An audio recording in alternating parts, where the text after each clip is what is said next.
నన్ను గన్న తల్లి నా జన్మభూమి, నిన్ను మించి దైవం మాకున్నదేమి? తాత తండ్రుల నుండి మము కాచే తల్లి, నీ రుణము నెట్ల తీర్చుకోనే నేల తల్లి. తల్లి నీ పాలదారలే రేగడిలో పారే నీరై, నీ గుండెల గదిలో గనులే తరతరాల తరగని సిరులై. జనని జనని జనని జై తెలంగాణ, నీ వంటి తల్లి లేదే జగతిలోన. కంటి పాపల్లోన మా ఇంటి తీసి, నీ ఒంటి మీద పొంగే నవధాన్య రాసి. అమ్ముగన్న తల్లి మా జన్మభూమి, నిన్ను మించి దైవం మాకున్నదేమి?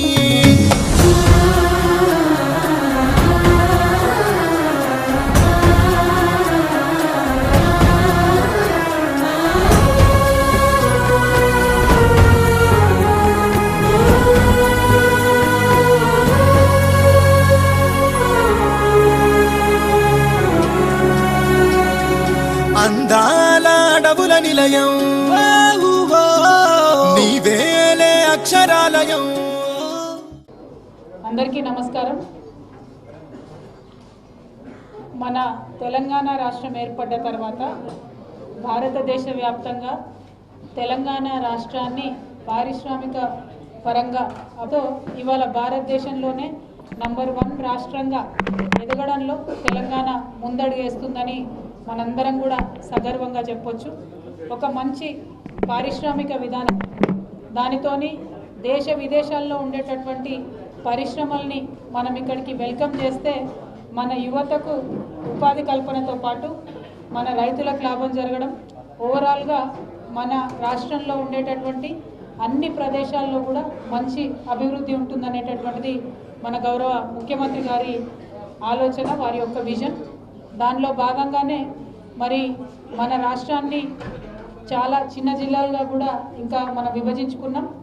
కేవలం హైదరాబాద్ చుట్టుముట్టు పరిశ్రమలు ఉండేటటువంటి విధానాన్ని మనం తొలగించుకొని అన్ని జిల్లాల్లో అన్ని ప్రాంతాల్లో కూడా డిఫరెంట్ స్పెషల్ జోన్స్ కింద డివైడ్ చేసుకొని మరి అక్కడంతా కూడా పరిశ్రమలు రావాలనేటటువంటిది ముఖ్యమంత్రి గారి విజన్. అందులో భాగంగానే వరంగల్లో మీరు చూసుకుంటే టెక్స్టైల్ పార్క్ కావచ్చు, హైదరాబాద్లో ఫార్మా సిటీ కావచ్చు, ఇంకా మిగతా జిల్లాల్లో సింగరేణి కోల్ బెల్ట్ ఏరియాల్లో మరి అక్కడ ఉండేటటువంటి కోల్ ఆధారిత పరిశ్రమలు కావచ్చు, నిజామాబాద్ లాంటి వ్యవసాయ ఆధారితమైనటువంటి ప్రదేశాలలో మరి సీడ్ బౌల్ ఆఫ్ ఇండియాగా మనం ఎదగాలనేటటువంటి వారి ఆలోచన కావచ్చు. ఇవన్నీ కూడా వారి యొక్క విజన్ని, దూరదృష్టిని తెలుపుతున్నటువంటి సందర్భం. మరి ఇటువంటి సందర్భంలో నిజామాబాద్ మెంబర్ ఆఫ్ పార్లమెంట్గా నిజామాబాద్లో ఉండేటటువంటి రైతులకు, అదేవిధంగా నిజామాబాద్లో ఉండేటటువంటి యువతకు మంచి ఉపాధి కల్పన జరగాలంటే, ఉద్యోగాలు దొరకాలంటే మన నిజామాబాద్ కూడా పరిశ్రమలు రావాల్సినటువంటి అవసరం ఎంతైనా ఉన్నది. అందులో భాగంగా ఆలోచన చేసిన తర్వాత మన నిజామాబాద్ వ్యవసాయ ఆధారితమైనటువంటి జిల్లా కాబట్టి ఇక్కడికి వచ్చేటటువంటి పరిశ్రమలు కూడా వ్యవసాయంలో మనం ప్రొడ్యూస్ చేసేటటువంటి అన్ని వస్తువుల్ని వాడుకునే విధంగా ఉన్నట్టయితే మరి రైతులకు తక్షణ బెనిఫిట్ ఉంటుంది. ఆ తర్వాత యువకులందరూ కూడా ఉద్యోగాలు వస్తాయనేటటువంటి ఆలోచనతోని మరి పతంజలి గ్రూప్ ఇవాళ భారతదేశంలోనే ఒక లీడింగ్ గ్రూప్గా ఉన్నది. వ్యవసాయ ఆధారిత పరిశ్రమలను, వ్యవసాయాన్ని, గోవులను, రైతులను అందరినీ కూడా వారు మరి ఎంకరేజ్ చేసేటటువంటి విధానాలతో ముందుకెళ్తూ ఉన్నారు. కాబట్టి వారి బ్రాండ్ అంబాసిడర్ ఈ మొత్తము పతంజలికి ఒక మూల సూత్రధారి అయినటువంటి బాబా రామ్దేవ్ గారిని నేను గత మాసం కింద ఢిల్లీలో కలిసి వారిని రిక్వెస్ట్ చేయడం జరిగింది. మా నిజామాబాద్లో మీరు ఏదన్నా మరి మంచి పరిశ్రమ పెట్టండి అని, అదేవిధంగా పసుపు బోర్డుని దేశవ్యాప్తంగా చేయడంలో మీరు సహకారం అందించాలని వారిని రిక్వెస్ట్ చేయడం జరిగింది. దానికి స్పందించి వారి CEO గారిని, ఆచార్య బాలకృష్ణ గారిని మరి మన నిజామాబాద్ జిల్లాలో పరిస్థితులన్నింటినీ కూడా పరిశీలించడానికి వారిని పంపించడం జరిగింది.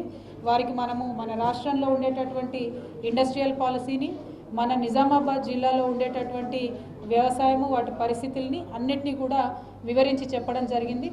ఇప్పుడు ఈ ప్రెస్ మీట్ తర్వాత బాల్కొండ ఆర్మూరు నియోజకవర్గాల్లో కూడా మరి పర్యటన చేసి అక్కడ ఉండేటటువంటి పసుపు పంటను వారికి చూపించి అక్కడ ఉండేటటువంటి కొన్ని ల్యాండ్స్ను కూడా వారికి చూపించడం జరుగుతుంది. దీని తర్వాత మళ్ళీ ఒక డీటెయిల్డ్ రిపోర్ట్ కూడా వారికి సబ్మిట్ చేసి మరి మన జిల్లాను పారిశ్రామికంగా అభివృద్ధి చేయడంలో పతంజలి సంస్థ యొక్క సహకారాన్ని మనం కోరడం జరుగుతూ ఉన్నది. దానికోసమని మరి ఇక్కడికి వచ్చినటువంటి CEO ఆచార్య బాలకృష్ణ గారికి మళ్ళా ఒకసారి నేను మనస్ఫూర్తిగా धन्यवाद తెలియజేస్తా ఉన్నాను. हम बहुत बहुत आभारी है आप यहाँ पे पधारे, आप हमारे डिस्ट्रिक्ट में आए, हमारे लोगों को जानने के लिए, हमारे यहाँ के फसल को आप खुद देखने के लिए यहाँ पे आए हैं. हम आपका बहुत निज़ामाबाद में स्वागत भी करते हैं और आपका आभार भी हम व्यक्त करते हैं. और from here I would like to request you to speak few words about Telangana and about the Patanjali Group policy. और जो यहाँ पर हमको लाने में निमित्त हैं, ऐसी माननीय हमारी बहन कविता जी और यहाँ से पहुँचे हुए हमारे भाई जीवन भी MLA साहब वो पहुँचे थे, बाकी सभी लोगों की इच्छा है तेलंगाना प्रांत बहुत संघर्ष और तप के द्वारा माननीय मुख्यमंत्री जी ने स्वयं बहुत संघर्ष किया, उनके साथ में बहुत लोगों ने संघर्ष किया, एक नया स्वरूप आपको मिला. जब एक नई चीज होती है तो लोगों की अपेक्षाएं भी बहुत होती हैं, महत्वाकांक्षाएं भी बहुत होती हैं और उसको खड़ा करना भी एक बड़ी चुनौती होती है. तो आज तेलंगाना नया स्टेट होते हुए भी ये आप सब के लिए, जितने भी मीडिया के बंधु यहाँ पर बैठे हैं, मैं एक बात कहना चाहता हूँ, ये आपको एक तरह से गर्व और गौरव की बात है कि तेलंगाना देश के उभरते हुए राज्यों में सबसे अग्रणी के रूप में उभर रहा है. तो इसको और देश के कोने कोने में इसकी यश को, इसकी प्रतिष्ठा को माननीय मुख्यमंत्री जी की जो सोच है, उनका जो स्वप्न है, उसको पहुंचाने का कार्य वह आप सबका है. आप सब अच्छी तरह से कर रहे हैं, हमको विश्वास है. और जहां तक पतंजलि की बात रही, आप सभी लोग जानते हैं कि आज़ादी के इन 70 सालों में बहुत सारे लोगों ने, महापुरुषों ने, वीरों ने, शहीदों ने, बहुत लोगों ने स्वदेशी का स्वप्न देखा. हमारे महात्मा गांधी से लेकर के जितने भी दूसरे जो क्रांतिवीर हुए हैं, उन्होंने देखा, पर उसको एक साकार रूप देने का जो प्रयास रहा वह बड़े रूप में हो नहीं पाया. सुखदेव स्वामी जी, रामदेव जी महाराज के नेतृत्व में पतंजलि योगपीठ के लाखों लाखों समर्पित कार्यकर्ताओं के बलबूते पर जो पूरे देश के प्रत्येक जिला स्तर पर, तालुका स्तर पर जो हमारा संगठन है वह काम कर रहा है. उस काम के बलबूते पर आज पतंजलि का एक स्वरूप खड़ा हुआ है कि दुनिया के सबसे बढ़िया प्रोडक्ट हों, दुनिया के मूल्यों में सबसे सस्ते हों और हमारे किसान, खेत खलिहान मजदूर, जंगल में रहने वाले भाई बहनों को लक्ष्य करके उनके जीवन को उन्नत करने के लिए कोई उपाय और योजना बना करके हम काम करें. इस क्षेत्र में हमने काफ़ी काम कर चुके हैं, काफ़ी करना बाकी है.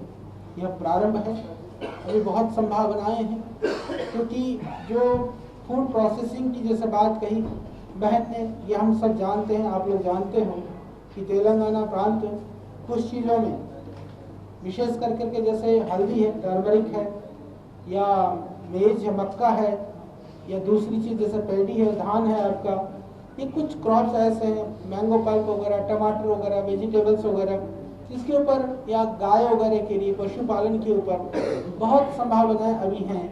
तो मैं यही बात कर रहा था बहन से, क्योंकि हल्दी हमारे रोज़मर्रे की चीज़ है, हल्दी हम भोजन के रूप में यूज़ करते हैं, पर मैं आपको बताना चाहता हूँ हल्दी भोजन नहीं है, हल्दी तो एक औषधि है.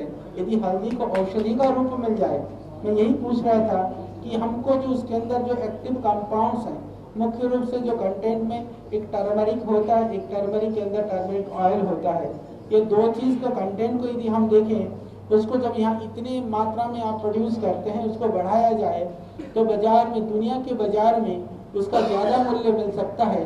ज़्यादा मूल्य मिलेगा तो उसका सीधा लाभ फार्मर्स को होगा, और इसको फार्मर्स को ज़्यादा मूल्य मिले इसके लिए पतंजलि योगपीठ आपके साथ जो सहयोग कर सकता है वो करने के लिए तैयार है। दूसरी बात, मैंने बहन को आज एक छोटा सा नया आइडिया दिया, क्योंकि जो टर्मरिक की जो खेती होती है उसमें टर्मरिक में मुझे पता है कि सीजन में एक बार फ्लावरिंग बहुत होता है उसके अंदर, और उसके अंदर वो भी होता है, हनी भी होता है, शहद भी।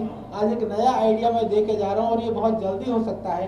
तो जो हनी बी कीपर्स है, यहाँ पर अभी हनी के ऊपर ज़्यादा काम शायद नहीं है, बहन इसको भी तुरंत कर डालेंगी कि जितने भी जो टर्मरिक के खेतों में हनी के जो डिब्बे हैं वो रख दिया जाए। वो उसमें स्पेशल जो है ना, जैसे हम हनी लीची वाली हम बेचते हैं, हनी यूकेलिप्टस का होता है, हनी सरसों का तेल का होता है, तो इसी तरह से हनी टर्मरिक वाला होगा तो मैं समझता हूँ कि उसका जो एक्टिव कंपाउंड भी बाकी हनी से बहुत अच्छा होगा और उसका प्राइस भी ज़्यादा मिलेगा, और किसानों को तो वो तो अतिरिक्त जैसे एक आय का साधन बनेगा। उसके लिए भी बहन को मैंने कहा है, और वो सारी हल्दी किससे जो शहद पैदा होगा हम ले लेंगे, ये पहले से ही आप उगाइए, और बाजार में जिस कॉस्ट पर हनी जाता है बल्क में, उससे ज़्यादा में हम ले सकते हैं। तो दूसरी, गायों को लेकर के हमारी बात हुई है, तो बहुत सारी योजनाओं पर, क्योंकि मैं ऐसा मानता हूँ जिस भी स्टेट में जो हमारे पॉलिटिशियंस हैं उनका यदि विजन अच्छा होता है, वहाँ पर विजनरी लोग होते हैं, तो ब्यूरोक्रेट्स उसमें जरूर सपोर्ट करते हैं। जब दो लोग मिलकर के काम करने की सोचते हैं तो किसानों का और उन प्रांत के लोगों का भला होने से कोई भी नहीं रोक सकता है। कुछ ऐसा ही स्वरूप यहाँ पर हमको दिखाई देता है और हमको विश्वास है।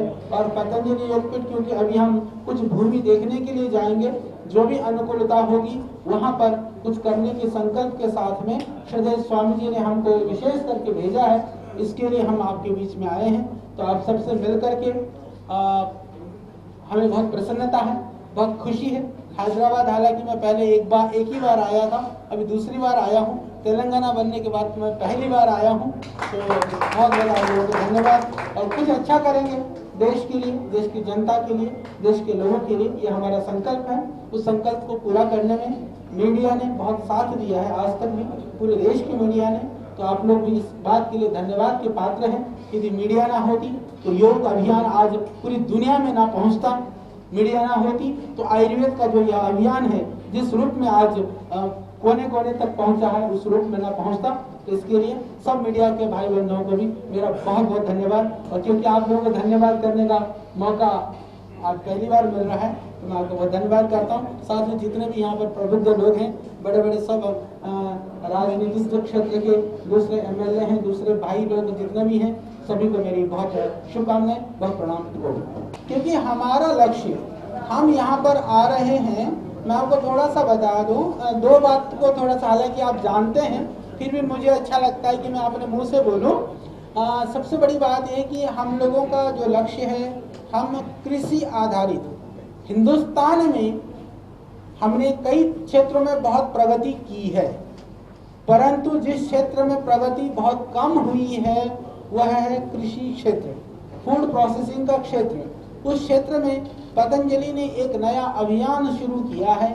उस अभियान के तहत हम यहाँ पर आ रहे हैं और उस अभियान से सीधा सा जो सबसे पहला जो बेनिफिट मिलेगा वो फार्मर्स को मिलेगा।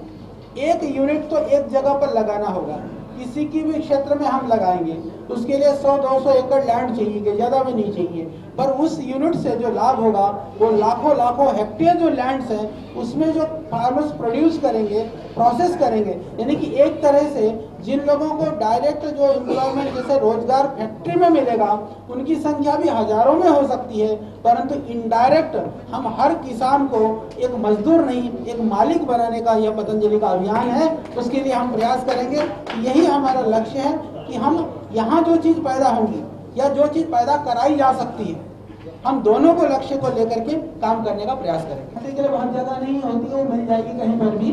उससे बड़ी बात होती है कि थोड़े रोड वगैरह है, पानी है, इलेक्ट्रिसिटी है, बहन बैठी हैं और यहाँ प्रांतीय सरकार की एक संकल्प भी है और अच्छा लगा कि 15 दिन के अंदर इन्होंने लक्ष्य रखा है कि वो सब चीज़ें प्रोवाइड कराएंगे, तो वो 15 से भी पहले ही करा रहे हैं, तो अच्छी बात है। यही चीज़ें चाहिए हमको, बाकी आप सबका प्यार चाहिए और कुछ नहीं चाहिए। धन्यवाद।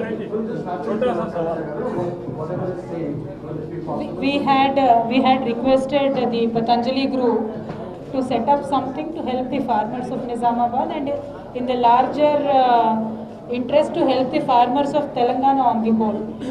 As Acharya Balakrishna ji had said, अगर एक बार कहीं यूनिट लगती है तो वहीं के लोगों के लिए नहीं, बाकी लाखों हेक्टेयर के लोगों के लिए भी फ़ायदा हो सकता है। और मेरा रिक्वेस्ट ये है कि उनका जो भी रिक्वेस्ट होगा इंडस्ट्रियलिस्ट की तरफ से, जो बाकी इंडस्ट्रीज़ को जो बेनिफिट्स हमारी तेलंगाना सरकार की तरफ दे रहे हैं TSI पास के तरफ से, उसी सारे इंसेंटिव्स या वही सारे स्कीम्स पतंजलि ग्रुप के लिए भी लागू होगा।